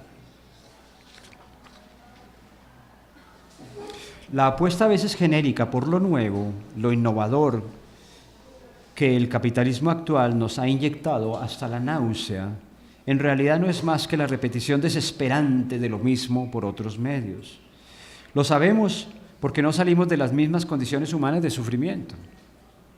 Los conceptos dúctiles, movibles, contestables, ofrecen un panorama y expectativa hacia lo nuevo, hacia nuevos ángulos.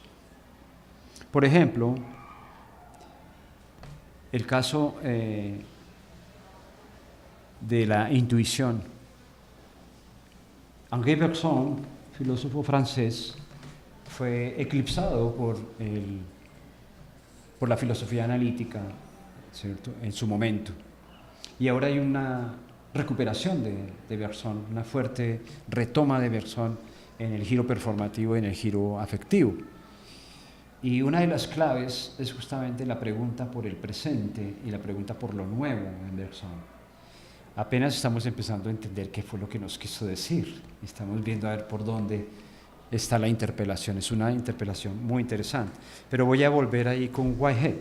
Whitehead es un matemático, Alfred Whitehead, dijo en su momento que la apuesta por lo nuevo no puede ser un acto de reiteración o aplicación incluso crítica de lo que está dado en otros términos. Lo nuevo es siempre lo último, dice.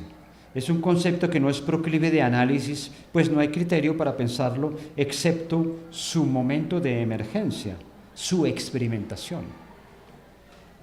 Lo que nos pone en línea con el giro performativo, justamente.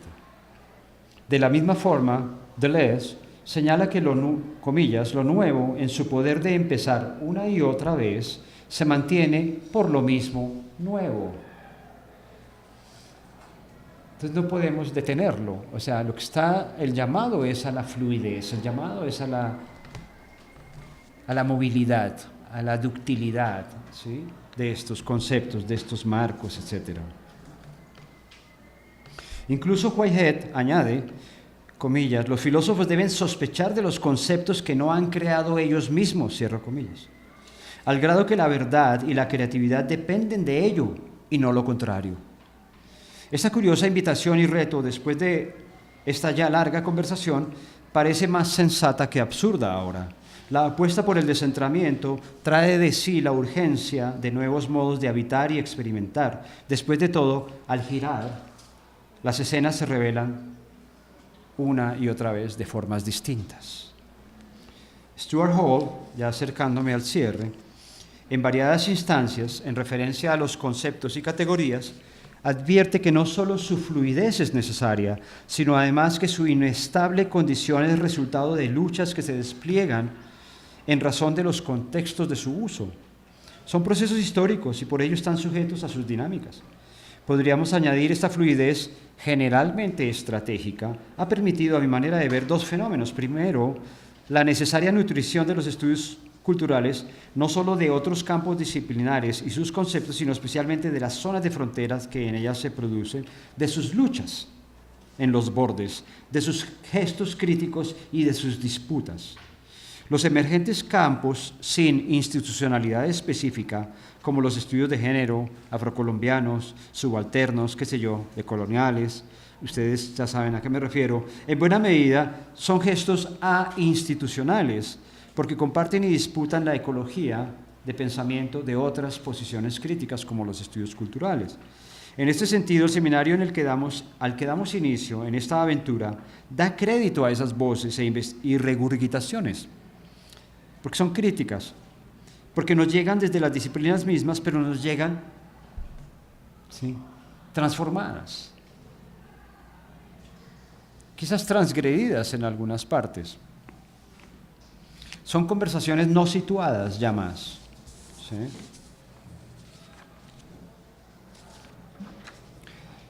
Las cuales a veces nos invitan a pensadores que ni de lejos parecieran ser de estudios culturales, pero cuando los piensas con cuidado están en el centro de esa conversación. Pienso, por ejemplo, en Vandana Shiva, la física nuclear india, que en realidad es una mujer subalterna, ¿sí? Una mujer que hace una crítica del presente escenario de captura de la vida por parte de las corporaciones. En un mapa así, la imagen más propicia para ilustrar este ejercicio es la de navegar en un archipiélago. Muchas islas, unas conectadas secretamente, otras solitarias, otras aún ocultas, otras hundidas en el tiempo, unas con sus propias condiciones endógenas, otras heterogéneas. Y estas islas serán abordadas, sea que en ella busquemos coherencia y sentido, o simplemente tratemos de iluminarlas y llenarlas y fastidiarlas con nuestras interrogantes. Y segundo, esa condición paradójica de los estudios culturales manifiesta también un constante emerger de la relación entre lo institucional y lo ainstitucional. A mi parecer, los estudios culturales han facilitado que en esta ductilidad conceptual y apuesta por métodos híbridos y experimentales, las agendas académicas de reproducción del campo no se enquisten en su legitimidad frente a tradiciones y paradigmas, sino que den especial relevancia en sus modos de responder a los reclamos del presente. De allí que el hacer de los estudios culturales también esté más allá de sus contextos académicos e institucionales y aparezca a veces sin saberlo en las narrativas de la Organización de Mujeres Campesinas haciendo frente a una minera, en las preguntas que la maestra de primaria se hace tratando de resolver las condiciones marginales de sus estudiantes, en un actuar extraescolar, extracurricular, extraafectivo y disciplinar, en las experimentaciones alternativas que una trabajadora social implementa afuera de sus rutinas, porque en el fondo siente, algo no huele bien en el protocolo. Los estudios culturales tienen más que aprender de estas escenas de lo que podríamos quizás decir. Son ciertamente un modo de descentramiento, pero también un modo de situarse en los lugares de escucha, de reflexión activa. Esto es un compromiso con el diálogo cultural y político y a su vez ético con el presente.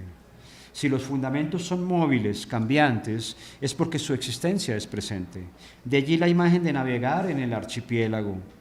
Por eso me resulta muy propicia, pues me implica en el presente, táctico, en la alerta continua por los giros, por las corrientes inesperadas o traicioneras, por los desanclajes. Pues un navegante anclado es un contrasentido. Aún en el riesgo de las derivas, la responsabilidad ética y política con el presente es siempre rigurosa, a la vez que exploratoria, quizá lúcida en ocasiones, quizás abismal, pero nunca fija. Cuando digo echar mano de lo posible como de lo imposible, quiero decir que en el acervo de reflexiones y eventos significativos, esto es su caja de herramientas. No solo encontraremos modos de interrogación, en la caja de herramientas de los estudios culturales encontraremos nuevos modos de interrogación, descentramientos, problematizaciones del presente, sospechas, sino además experiencias dialógicas, imaginaciones que apelen a la creación desde el performance, el arte, la calle, la cantina, te estoy mirando a ti, la ranchera, ¿no? Todos ellos pueden leerse como si fueran los estudios culturales una cuestión de estilo, y de un modo lo es. Y en un sentido también. el sentido político del presente. Así las cosas, este gesto inaugural, antes que instalar la primera piedra, la tesis basal, mirando hacia adelante, da un traspié intencional hacia el pasado, cuestionando primero cómo las bases estructuradas y modos de estructuración nos anclan, para seguidamente dar rienda al impulso y andar contienda de campaña en pos de lo contingente, en una balsa improvisada de expectativas, de rabias, de modestias, rayones, como solemos decir en la clase.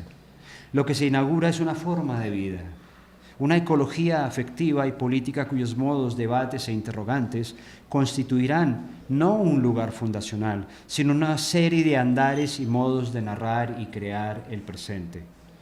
Las resistencias han ido cediendo, y es loable, como lo he venido señalando desde el primer momento de esta maestría y de esta aventura. Ha cedido el hecho de que los llamados y expectativas de quienes han tomado esta ruta estén siendo escuchados y estimulados por la universidad. Son ustedes, desde sus inquietudes, sospechas, apuestas, quienes una vez más fundan e inauguran este gesto. Son ustedes quienes dan a los estudios culturales la bienvenida. Muchísimas gracias.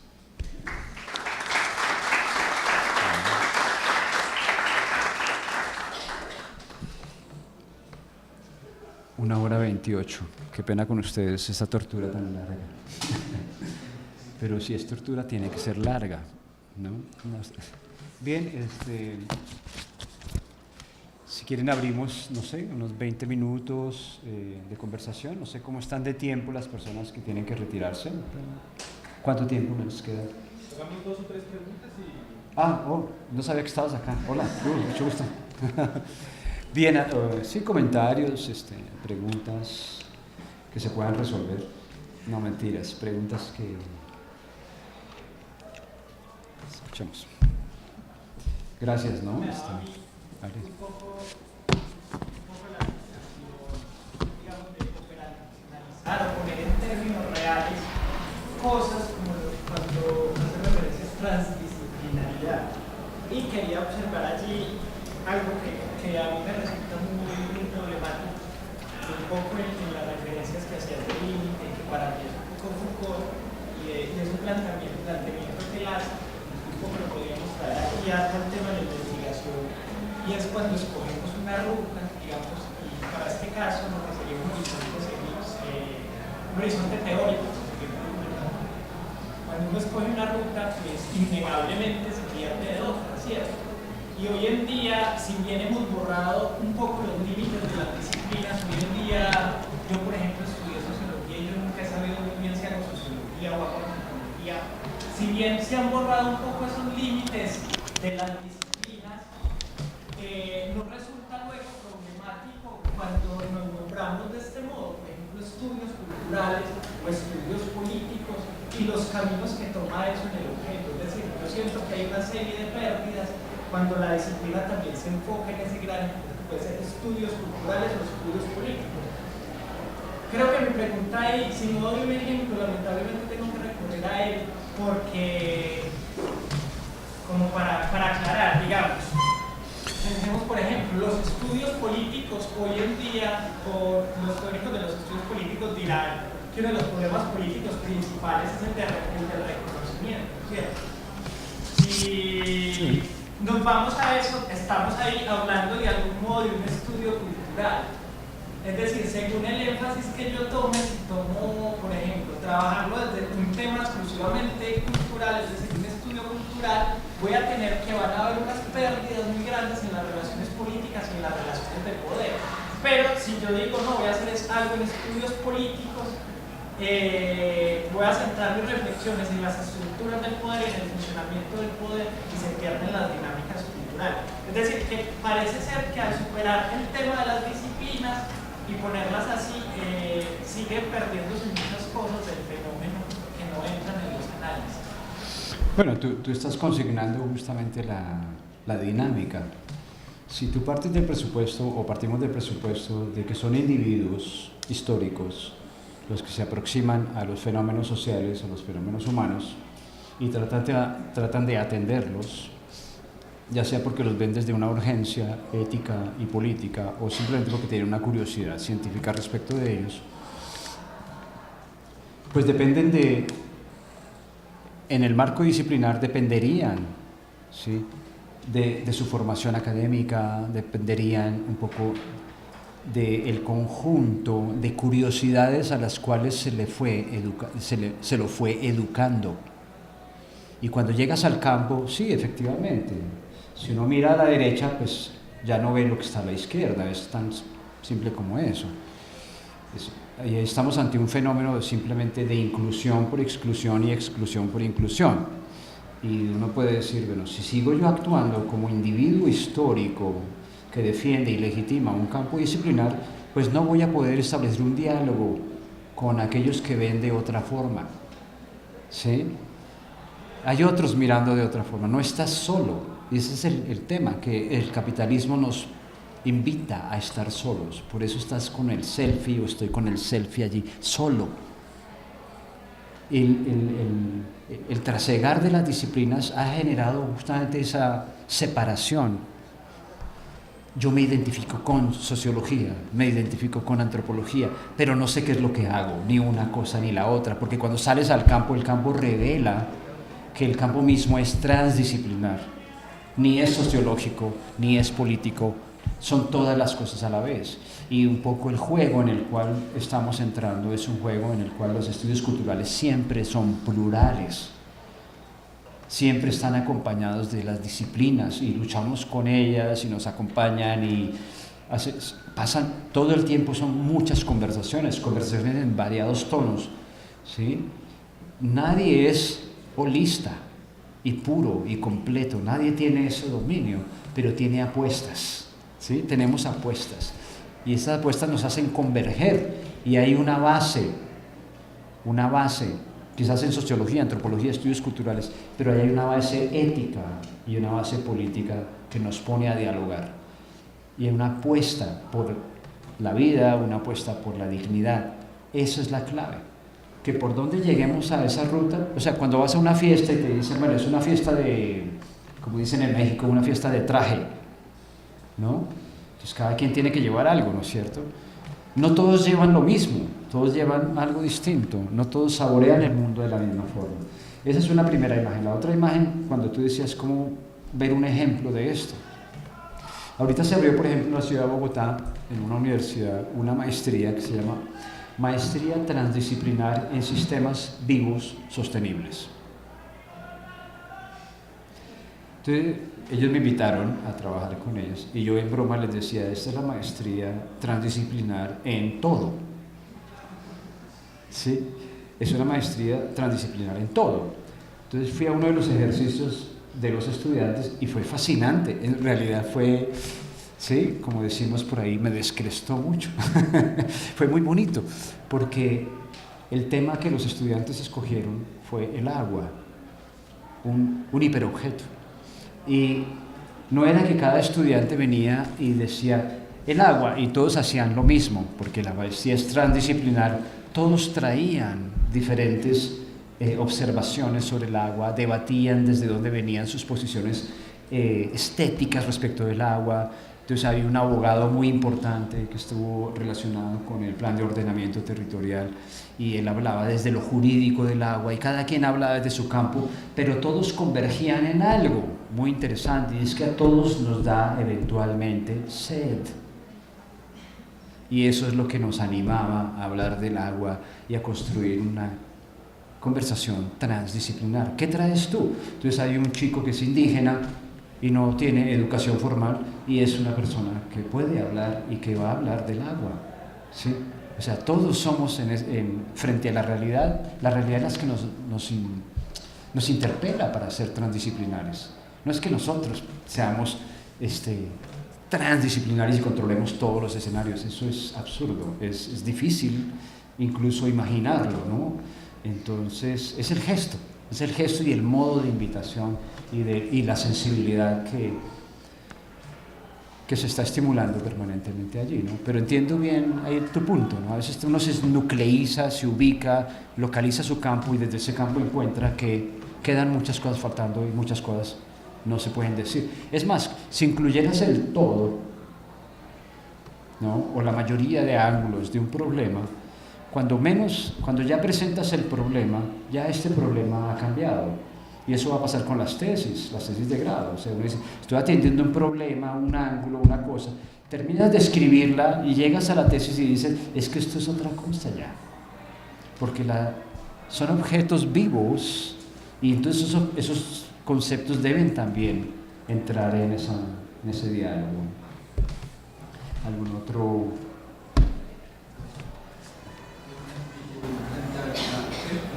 La consideración de crítica, lo decías algo así también como que era la acción misma la que da unas condiciones para construir la crítica. Yo tengo si esa consideración de crítica implica una consideración, digamos, novedosa o diferente de la idea de sujeto tradicional o de la idea de sujeto, y si también implica una idea de emancipación o hay algo allí, una idea de emancipación. Claro, hay una genealogía. Hay una genealogía importante que trazar, ¿no? En la vida cotidiana, en nuestro hacer cotidiano, aparecen conceptos muy problemáticos permanentemente, ¿sí? El de individuo, ¿sí? Sujeto, etc. Pero yo no le puedo decir a la señora que vende los dulces, señora, no use la palabra individuo, porque esto se obedece a un paradigma de dominación cartesiano y bla, bla, bla. No puedo. ¿Sí?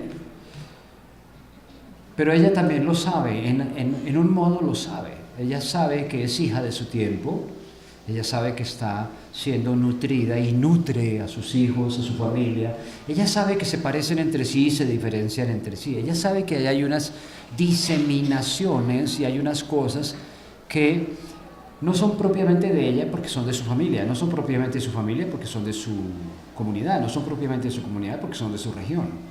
Por ejemplo, el acento paisa, ¿sí? Es mío, pero no es mío. Entonces, ¿dónde empieza el sujeto a ser efectivamente sujeto y de dónde empieza a ser un ámbito de transformación y un ámbito del juego político? Las personas lo saben, pero el asunto es que no hemos encontrado lo que llama también Vinadas, ¿sí? El potencial de trasladarnos, la traslabilidad le llama, a cómo unos sistemas de pensamiento se mueven dentro de otros y esos otros se mueven dentro de unos. Cómo lograr esa, no traducción, porque la traducción es reduccionista, reduces de uno al otro, sino trasladarnos del uno al otro para crear diálogos que en suma superan sin necesaria crítica al paradigma. ¿Sí? Es bien interesante, ¿no? Hay una dimensión lógica bien valiosa y hay que estarla mirando, ¿no? De cerca. Gracias. Te digo bajito, entonces.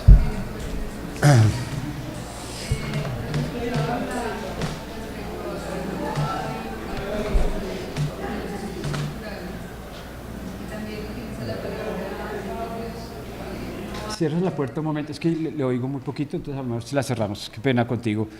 Es para... Yo tengo oídos estereofónicos, oigo por todo lado menos al frente. Sí, es muy loco, pero así. Sí, gracias.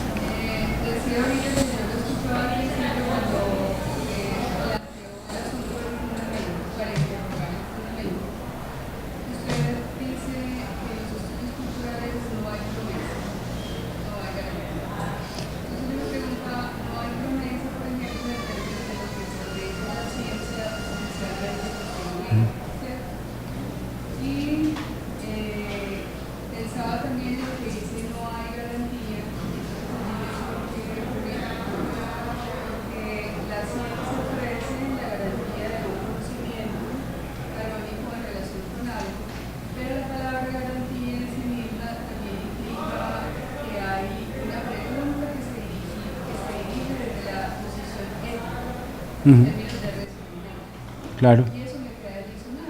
Claro. Excelente punto, sí. Sí, es un excelente punto, definitivamente. Cuando Stuart Hall sugiere esta noción de sin garantías en relación a la crisis de las humanidades y de las ciencias, está de alguna forma operando dentro de la crisis del campo de las humanas, de las ciencias humanas, y quiere dar cuenta de que no se puede ofrecer en el terreno de los estudios culturales garantías, como tú lo consignaste rápidamente, de que vamos a reproducir el campo. No hay garantías de que lo reproduzcamos desde una anticipación al campo, pero sí hay garantía de que lo podamos producir en el presente. Ahora, es muy precisa la invitación a pensar que tener o dar garantías significa ser responsable, ser accountable, ¿no? Tienes que responder por algo. Y el llamado al presente o la respuesta al llamado del presente constantemente es un llamado de carácter político, definitivamente, y es ético. Si nos están pidiendo, bueno, ¿usted qué? Y si yo digo es que no tengo garantías, pues se crea efectivamente esa curiosa imagen de que pues, voy a hacer lo que se me antoje, no tengo forma, no voy a responder por nada, es cierto, y sin embargo, lo único que define mi hacer es responder constantemente a esa interpelación. Yo creo que allí es un problema de nivel, ¿no? ¿En qué campo se ubica la renuncia a la búsqueda de fundaciones y en qué campo se busca la búsqueda de unos protocolos de acción política? La praxis es una forma de acción cuya garantía, si se quiere pensar en términos de garantías, es la construcción de futuros y la construcción de diálogos continuamente. Pero entonces ahí estamos como en un doble momento, ¿no? No hay garantías al interior, pero sí al exterior, porque hay un compromiso ético que nos está llamando. O sea, es un buen punto para pensar con más cuidado, como tú lo acabas de denunciar, y si lo vemos linealmente, pues obviamente la contradicción es inmediata, ¿no? Gracias, es un excelente punto para matizar un poco a qué nos referimos con esa doble condición. Genial.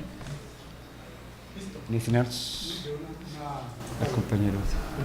Estas dos y seguimos porque tenemos los de la corte 2 tienen que pagar al paredón y los de la 3 a clases. Adelante. Ya querías tú. ¿Cómo estás?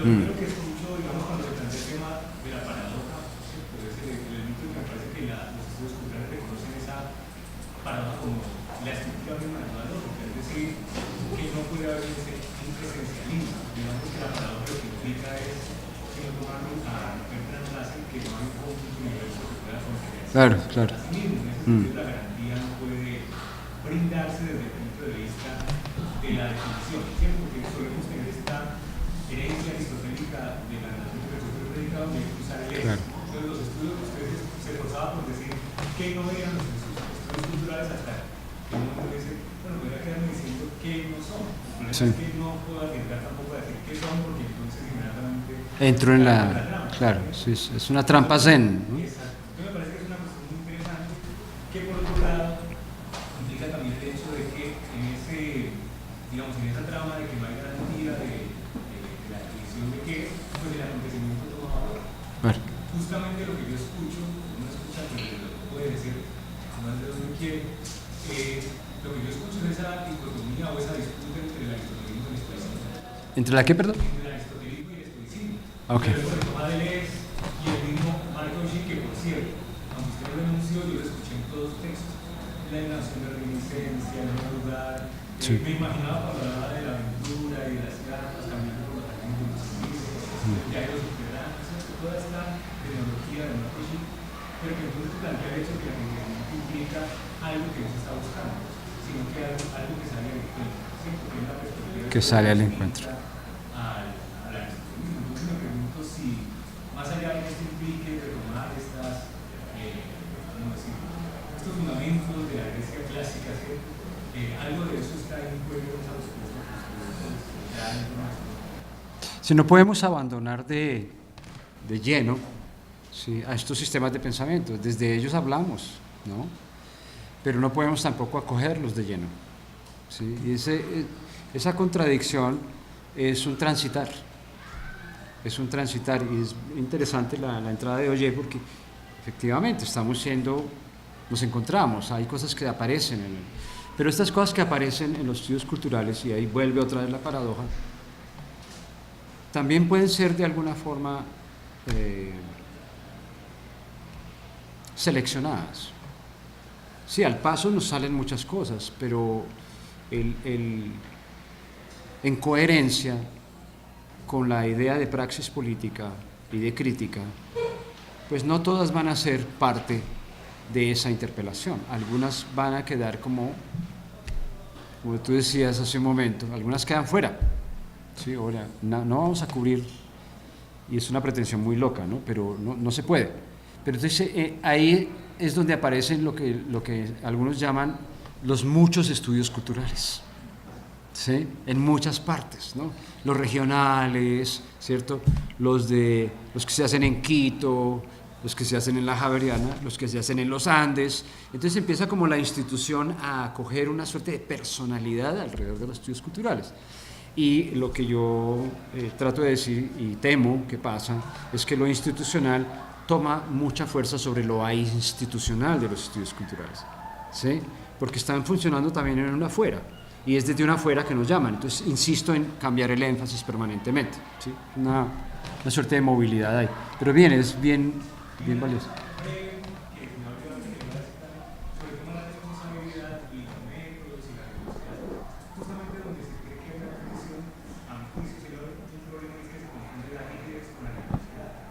¿La que perdona?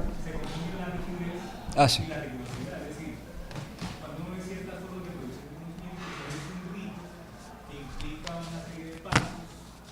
Protocolos muy específicos, sí. Que suponen que son los que garantizan, por ejemplo, la objetividad, el conocimiento, la producción, pero cuando empiezan a ganar una rigurosidad, es decir, no se ha reflexionado si eso no pertinente, justo, ¿cierto?